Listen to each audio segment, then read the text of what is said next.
First look at what is on the front pages. Time then to see what's making the headlines with the broadcaster and commentator Ali Miraj and the Observer's chief leader writer Sonia Soda. Welcome to both of you. So as ever, let's check out the front pages. First of all, starting with the Financial Times, calls Donald Trump's new running mate JD Vance an isolationist and says European governments are concerned he would not support further American aid to Ukraine if elected. Front page of The Telegraph, a picture of the former US President and our former Prime Minister with the headline, Johnson asks Trump to stand by Ukraine. The Eye outlines the Chancellor's strategy to boost the UK economy. Ahead of the King's speech, the Daily Mail says there may be a new planning bill in works which will curb residents' ability to block controversial developments. That is also the story on the front of the Times. The Guardian says there's turmoil for Labour in Wales after Vaughan Gething resigned as First Minister. Daily Express asks the Prime Minister what his plans are to tackle Britain's small boats crisis. The Metro writes an open letter of thanks to the departing England manager Gareth Southgate, while the Star suggests the former Liverpool boss Jurgen Klopp as his replacement. A reminder, by scanning the QR code you'll see on screen during the programme, you can check out the front pages of those papers while you listen to our guests. So let's head straight to Ali and to Sonia. Lots to talk about. King's speech, Gareth Southgate. But let's kick off with the fact that all eyes are still on America and on Trump and the Republican National Convention. And lo and behold, who turns up there? Boris Johnson, who has spoken about Ukraine, Sonia. Yes, and there are huge concerns about Ukraine because Trump has obviously in the last sort of 24 hours or so announced JD Vance, the high-end senator, as his running mate. So he will be his vice presidential candidate on the Trump ticket. And Vance himself has taken a really hardline stance on Ukraine. He said things, for example, that, essentially that Ukraine cannot expect to go back to the border that it had with Russia before Russia, invaded Ukraine. So there's a huge amount of concern about what that decision means for, a presidential candidate, President Trump, who is already very, very America first. And Boris Johnson is sort of the polar opposite in some ways. Obviously our former Prime Minister, I'm no fan of his. But one thing I will give him credit for is that he really did lead the UK in doing its bit for Ukraine and struck up this very strong rapport with President Zelensky. And so he's been over in the US at the Republican Convention. He's met with Donald Trump and he's asked Trump to stand by Ukraine. And it sounds like actually from this piece, from the readout, that, Trump's actually kind of sort of tried to reassure Boris Johnson on that. So, I mean, who knows what those words are worth? But it can only be a good thing if you've got Johnson, somebody who, Trump probably has some time for compared to other... Yeah, a fascinating statement from Boris Johnson, actually. First of all, look at the picture. A beaming Donald Trump who's had a serious threat to his life. The man's a showman, he's a performer, and there it is on show. And the words from Boris Johnson, it was great to see President Trump, who is on superb form following the appalling attempt on his life. I noted the courage, resilience and sheer indomitability with which he was responded. We discussed Ukraine at length, and I know that he will give the strong and decisive leadership necessary to protect democracy against aggression. Well, he hopes he'll give the strong and determined leadership. We shall see what happens. I mean, look, we know that Donald Trump is going to resolve the Ukraine-Russia conflict within 24 hours. He's told us this is going to happen, so we must believe him because this is the line that he's taking. Look, he's no fan of NATO. We know that. He's already put rocket boosters up NATO beforehand, saying that they are essentially free riding under the American security blanket. They should spend at least 2% of GDP on defence. We know that Sir Keir Starmer's under some pressure to spend 2.5% of GDP on defence. So that's there. Clearly, JD Vance's appointment as Vice President also throws another spanner in the mix. Yes, let's look at the FT while you discuss that, shall well, we? He's been very, very clear. I mean, I heard JD Vance speak at the Munich Security Conference only a few months ago, and he was absolutely crystal clear that he does not actually really care about what happens in Ukraine. The key focus for the US is the challenge posed by China. And that's what he wants the pivot to be. This is going to be for Europe to solve. European wars are last century's problem, absolutely. Isn't it, really? Yeah, and he's been very open about the fact that, look, we've got limited resources, we've got to focus our attention on China. That is the big existential challenge for us to face and to face down. And our priority is not Ukraine. He's very open about it. Yeah, he has. But the thing about that is we live in a world that is so interconnected with nuclear weapons.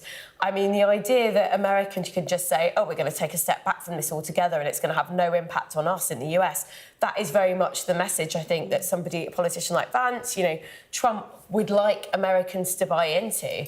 But that is completely for the birds in today's world. Yeah, well, it's been utterly fascinating, continues to be so. Waiting for all the big speeches, obviously, including Nikki Haley as well, who stood to the end against Trump. Anyway, should we move on to domestic politics? Big day tomorrow, all the pomp and ceremony of the King's speech. So to the detail. Looks like 35 bills, we're being told, including a number of the papers leading on planning issues. Locals will lose the right to block new homes, Ali.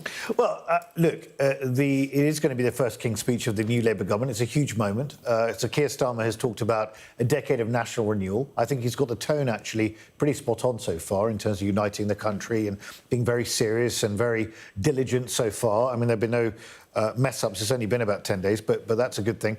And house building is going to be one of the key things because they know that they've got no cash. They've got 2.7 trillion of public debt. They're going to have to do supply-side reforms, which basically means unleashing the planning system. Now, what this means for newly elected Labour MPs in former Tory Shire seats is going to be very interesting because you remember under the previous Conservative government, there was this mutant algorithm that was meant to be building houses or allowing houses to be built all over the place. There were housing targets that were eventually scrapped because of pressure, and Michael Gove gave up on it because it was too politically contentious. It's going to be interesting because it looks like Reeves and Starmer are going to be playing hardball on planning. So if you've got green belt near you, watch out because they're saying that they're going to build on it, the so-called grey belt. And the concern I have about it is, look, I understand we need to build more houses. I agree with that. The concern I have is about ribbon development. You're meant to prevent ribbon development. That was the whole idea of the green belt, prevent urban sprawl. They're going to have to manage that process. Yeah, to allow amenity, food production, biodiversity. There's reasons for it. Just in terms of, needing more money and putting taxes up in your first budget, just seeing actually that Donald Trump's given an interview to Bloomberg Business Week and wants to bring corporate tax rates down to as low as 15%, no longer wants to ban TikTok, which is by the by. But anyway, low tax rates in America and the impact they'd have on our economy would be an interesting part of this as we move on. So that's the time. Just very quickly, critics kick off at Sue Gray over a £310 million football venue. Complex story, to be fair, but the point is it does appear that somebody's briefing, possibly against the Labour government, possibly more specifically against Sue Gray, just very quickly. Yeah, that's right. So this is a story about a dilapidated football venue in Northern Ireland, and it's about the contention seems to be that Sue Gray has been getting it involved to an inappropriate degree in a decision over whether a lot of money is spent redeveloping this football ground. And she's obviously got very close connections to Northern Ireland herself. She's lived there, she's got a house there, she used to run a pub there. The question, I think, is who's doing the briefing? We don't really know that from these stories. We don't know, who's being leaked to, who's sharing this stuff. Is it somebody within Labour? I mean, Labour's had a pretty happy existence so far, really 2 weeks into government. Is there someone trying to undermine her in the government? Is it a civil servant? Or is it, possibly someone who was in government 3 weeks ago, who's still got links, who's still got civil service mates? So we don't really know, but I think that is kind of one of the more interesting things to come out of this. There is somebody. Yeah. But we were seeing some of that in the run-up to the election as well. And, of course, the Tories, no fan of Sue Gray or some wings of because of the Partygate investigation into Boris Johnson. That's right. Daily Mail as well, again, about planning. The Prime Minister, the only debate now is will be how, not if, we build. And onto the eye, Reeves pushing for Brexit reset set to help boost the UK economy. So the Tories warned about this. What's the significance of this then, Ali? Well, we don't really know what the significance is yet, other than the fact that Labour has made warm noises about the EU. They don't want to reopen the whole debate about rejoining the EU. They're never going to do that. Starmer has said it's not going to happen within his lifetime. He's 61 years old. The average life expectancy for a male is just under 80, so it's not going to happen for 20 years, if we believe him, take him at his word. But I think they're going to have and push for a more pragmatic relationship with the EU. We'll have to see what that means in terms of younger people being allowed to travel, also trade, being improved, the withdrawal agreement potentially being improved in certain areas. But I think there's a big test for Keir Starmer coming this week. It's going to be the European Political Community Summit in Blenheim Palace. Huge opportunity for him to really cement himself on the international stage, again with European leaders. And this is a second trip It was only at the NATO summit a few days ago. So, you know, again, he'll be on show. Yeah, the big question, I think, both around this and housing is, will it be enough? So around housing, is planning and relaxing planning going to be enough to get the houses that Britain needs built? Is it going to be enough of a kickstart? You know, I actually think that there needs to be some public investment in house building as well. The only time that the UK's built enough houses has been when we were investing in council housing after the war. When you leave it to the private sector, it doesn't happen. On Europe, there's a similar question. It's a no-brainer for growth. The tricky thing is that, you know, there's lots of people in the EU who've moved past Brexit and they say, you know, it might be Labour, but we don't want to cherry pick and finesse this agreement with you. It's small pickings to us. You know, if you want to have a conversation down the line about the customs union, that's one thing. But, you know, how much will Rachel Reeves be able to get is a question. Yeah. OK. Gosh, we've got so much to pack in tonight. I do apologise for rushing you. News day. Yes, indeed. And so is tomorrow and Thursday, you mentioned as well. So next up, Strictly Get Strict. We'll look at the new safeguarding measures for contestants and professional dancers. Back in just a moment.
When you cover big, tense protests, there's almost always a moment when the atmosphere changes. There's a different noise, and you start to smell tear gas in the air.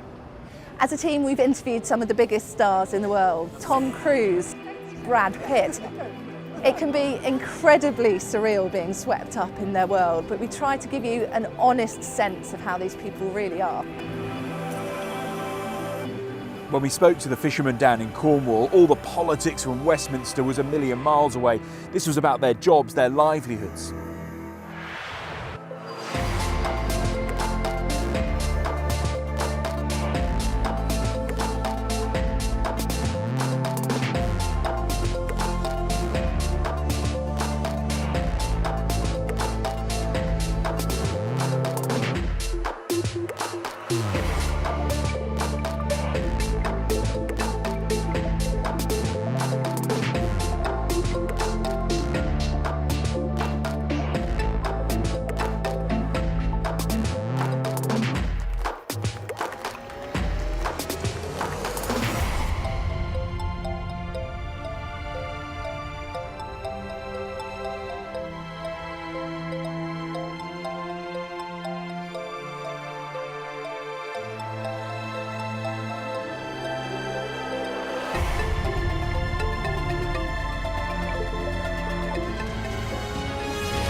Welcome back. You are watching the press preview with me once again, Ali Mirage and Sonia Soda. Welcome back to both of you.